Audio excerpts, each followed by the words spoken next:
Dan, so first of all, congratulations sa Kono Basho, Best Actress si Gabby, and napakaganda ng movie, daming reviews and awards. Yeah, so how does it feel po? Overwhelmed and very thankful sa nangyari.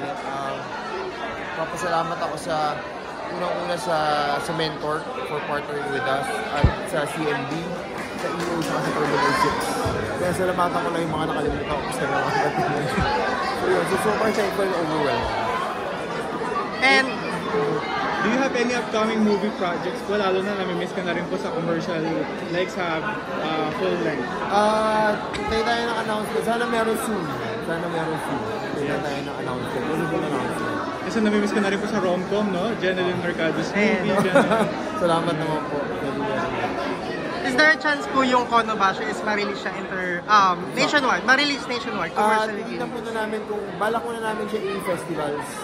Tapos after the festival, so papanuhin namin kung paano ipapalabas sa wider audience in the Philippines. Okay. Tapos po, is this your first time po na makasama sa Cinemalaya? Ay, hindi. This is actually my 5th time. Wow. To DOP sa Cinemalaya. Actually, all in all, parang 7 films ako sa Cinemalaya. I shot Still Life in 2007, Huling Pasada in 2008. Directed and shot Mayuhan in 2010. So again, dami. Quick Change in 2013. Rookie and Iti Mapapuko I produced last year. Tapos Kono Basho this year as director and DOP producer. So how does it feel naman po na halos parang every year or every Cinemalaya lagi ka po kasama? Lalo na po ngayon 28th year. Super happy and proud Cinemalaya baby. I started my career with Cinemalaya. So ito yung nagbigay sa akin ng break. So sobrang happy and thankful ako. Kaya willing kami to help filmmakers who need help sa industry. Para si Jay, yung ginagawa niya yung Kono Basho.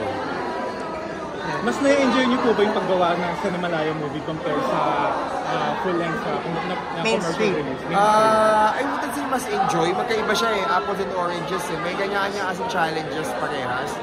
So you have to see the positive and enjoy kung ano man yun. And then just hindi naman ignore but be better than the negative part. What was your last mainstream movie that I directed? Yeah. Excess Baggage pa, 2018. Oh, Angelica and Kyle. Angelica, tagal na. Tagal na. Namiss ko din. Pero, ayun, pero right now ngayon super happy ako sa pagiging hindi ko pagbabalik sa pagiging cinematographer. So, ayun, so super happy with that. So yan, given that said po na parang tagal nyo na po nag-mainstream yung Excess Baggage pa. Ngayon po kasi may movie yung si Kim Chiu and si Paolo. So wala pa pong director or any announcement. So are you willing to be part of it po ba? If ever the offers give it a chance. It's a schedule and kung ano, why not? I've worked with Kim a lot of times na before. Tsaka si Pao. Wow. I produced a film for Tonet, yung Fangirl, di ba? So yung dalawang yun, super love to work, super professional, mahusay ng mga actor. Masaya ka trabaho. Kung you look forward to being on set dahil pag saling ka-work mo. So, yun, masaya. So, pabigay sa akin chance, why not? How about Catherine Bernardo po and Alden, if given a chance? Oo naman. Si Alden din naman nakaka-work. Pero si Kat, I shot 2 of her films na before. She's Dating the Gangster and Crazy Beautiful You. Katniel po, yung Katniel. Oo. If ever po given a chance, ano yung parang genre na gusto niyong i-direct sa inyo? Kay Alden and Kathleen. Ay, parang masarap siyang murder mystery. Para ma-push talaga yung dalawa, magaling yung dalawa, so i-push natin. Diba? Parang fun. Very out of the box. So, ngayon sila kasi di pa nakapag-Cinemalaya. So, if ever ba gusto nyo silang makasama sa Cinemalaya, tapos ikaw yung magdedire. Oo naman, why not? Why not, diba? And yung murder mystery ba yun? Oo, murder mystery. Ayun. Kumusta naman po si Jeneline Mercado sa mga previous mga movies niya? Okay naman. I love Jen. So,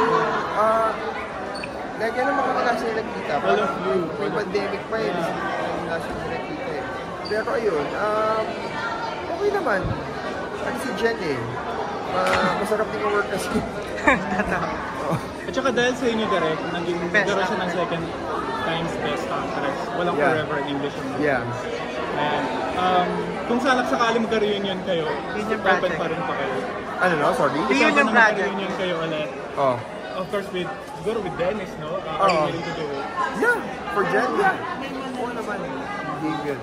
Grabe, no? Kasi kailan ko kasi, so, Salamat, na-miss ko na salamat rin, naman. yung Thank you very much. dyan na out of the box na rom-com din. At saka dahil sa inyo, direct, naging rom-com queen po na. Hanggang sa inyo. Salamat naman. Thank you very much. Anong na-feel niyo po na?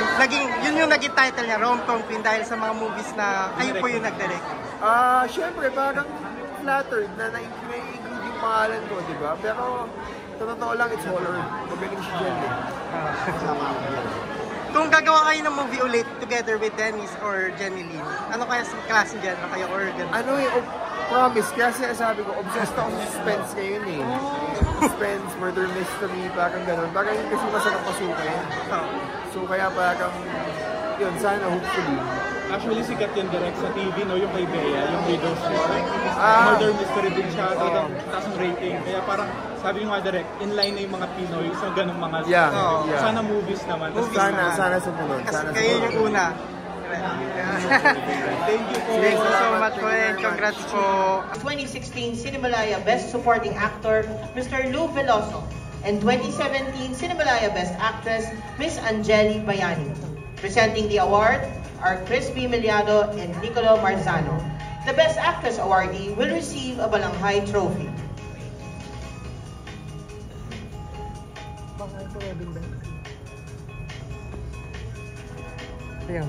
Wedding dance.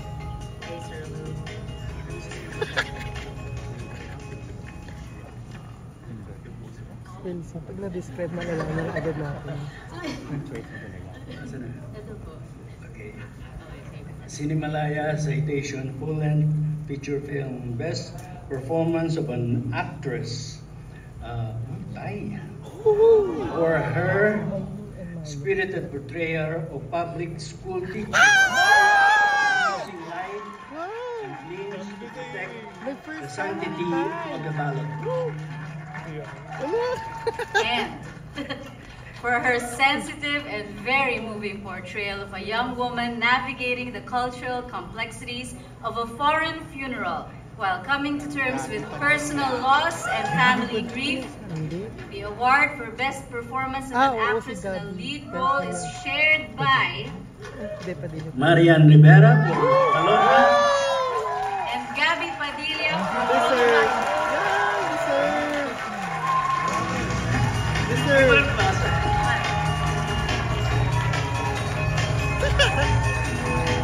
Deserve naman. My best actress. Marian. Oh my God. Go Teacher Emmy.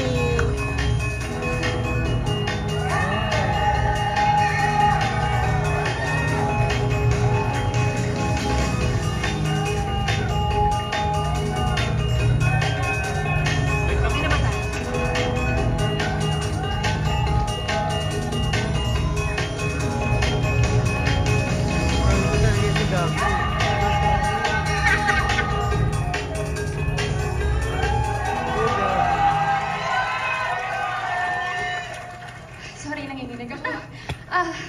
Thank you po to Cinemalaya for giving Filipino filmmakers the platform to tell their stories every year. Thank you so much. I'd like to thank my director, Direk J. Thank you for your trust in me. Thank you so much, Direk. Direk Dan Villegas, pag tumawag ka sa akin, hindi talaga ako magno-no. Thank you so much. I'd like to share this award with the rest of the Konabasha team. Mentor, Project 8, the community of Rikuzen Takata, our Japanese crew and team. Thank you so much, my co-actor Arisa Nakano, who is here with us tonight. And of course, I'd like to thank my family, my mother.